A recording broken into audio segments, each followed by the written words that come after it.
আসসালামু আলাইকুম রহমতুল্লাহ।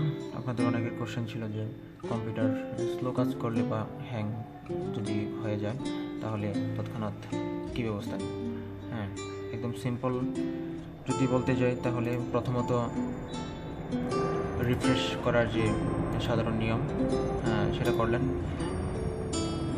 এছাড়াও কিছু সিস্টেম আছে, সেটা হচ্ছে আপনি কিছু প্রোগ্রাম অ্যাপ্লাই করে, যেমন উইন্ডোজ বাটন আর চাপলে একটা ইন্টারফেস আসবে। এই ইন্টারফেসে এখানে অনেকগুলো স্টেপ, যেমন tree, recent, temp, percent, temp, প্রিপিজ, এই ব্যাপারগুলো আপনি অ্যাপ্লাই করতে পারেন। তো আমরা একটা করে ট্রাই করি। প্রিপিজ,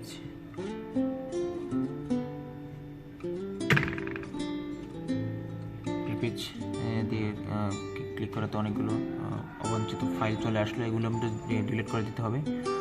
কন্ট্রোল এ, সবগুলো সিলেক্ট হয়ে গেল, ডিলিট।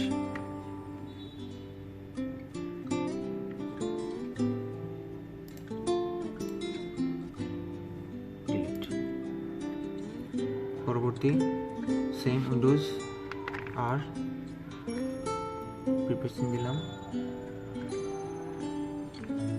টেম্প। দেখুন অনেকগুলো ফাইল চলে আসছে, যেগুলো ভাইরাস বা অবাঞ্ছিত ফাইল যাই বলুন না কেন। কন্টিনিউ, ডিলিট করে দিলাম। ওকে, অনেক সময় ফাইল কয়েকটা ফাইল ডিলিট হয় না, থেকে যায়, ওটা তেমন ফ্যাক্টর না। তার পরবর্তীতে আমরা চলে যাই, টেম্প দিলাম, প্রিপারেশন দিয়েছি, ট্রিটা সর্বশেষ দেব।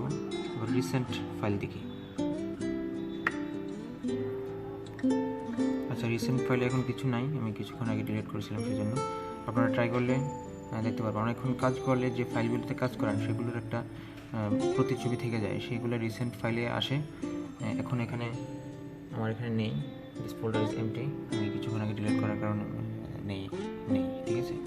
তো আপনারা পাবেন, আপনারা অনেকক্ষণ কাজ করার ফলে ওই রিসেন্ট অনেক ফাইলগুলো জমে যায়, তো ওখানে ডিলিট করে দেবেন। আচ্ছা, তারপর একটা রয়ে গেছে ট্রি। এখন আমরা ট্রিতে দেব,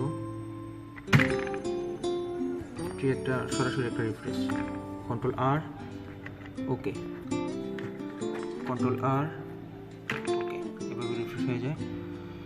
এছাড়াও কিবোর্ডের F5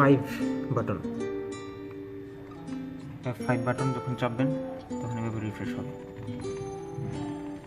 তো এইগুলো হচ্ছে প্রাথমিকভাবে আপনার কম্পিউটার স্লো হয়ে গেলে, হ্যাং হয়ে গেলে এটা রিফ্রেশ করার বা স্পিড বাড়ানোর প্রক্রিয়া। তো আশা করি সবাই বুঝতে পেরেছেন। ভিডিও উপকৃত হলে সবাই সাথে থাকবেন, সাবস্ক্রাইব করবেন। ওকে, আসসালামু আলাইকুম।